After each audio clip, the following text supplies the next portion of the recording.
ജാമ്യാപേക്ഷ തള്ളി 2 ആഴ്ചത്തേക്ക് റിമാൻഡ് ചെയ്ത് കോടതി. PC ജോർജ് ജയിലിലേക്ക്. എല്ലാ ക്രിസ്ത്യാനികളെയും കൊല്ലണം. ക്രിസ്ത്യൻ വീടുകളിൽ അതിക്രമിച്ചു കയറി സ്ത്രീകളെ ബലാത്സംഗം ചെയ്യണം.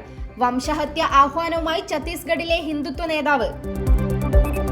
രാജ്യത്ത് ഫാസിസം വന്നിട്ടില്ല. BJP സർക്കാർ ഫാസിസ്റ്റ് സർക്കാരാണെന്ന് ഞങ്ങൾ പറഞ്ഞിട്ടില്ല. ഫാസിസം വന്നതിന് രേഖകളുണ്ടെങ്കിൽ തെളിയിക്കൂവെന്ന് AK ബാലൻ. PC ജോർജിനെ സർക്കാർ വേട്ടയാടുന്നുവെന്ന് K സുരേന്ദ്രൻ. ഡൽഹി മുഖ്യമന്ത്രിയുടെ ഓഫീസിൽ നിന്ന് അംബേദ്കറുടെ ചിത്രം നീക്കി. BJP Dalit വിരുദ്ധരെന്ന് AAP. വരുന്നത് 3 തരം B.Ed കോഴ്സുകൾ. പ്രവേശനത്തിന് എൻട്രൻസ് കടമ്പയും കടക്കണം. കൊൽക്കത്തയിൽ മദ്യപ സംഘം കാറിൽ പിന്തുടർന്ന് ശല്യം ചെയ്ത് അപകടമുണ്ടാക്കി. യുവതിക്ക് ദാരുണാന്ത്യം. വീണ്ടും മഴയ്ക്ക് സാധ്യത. വെള്ളിയാഴ്ച 3 ജില്ലകളിൽ യെല്ലോ അലർട്ട്.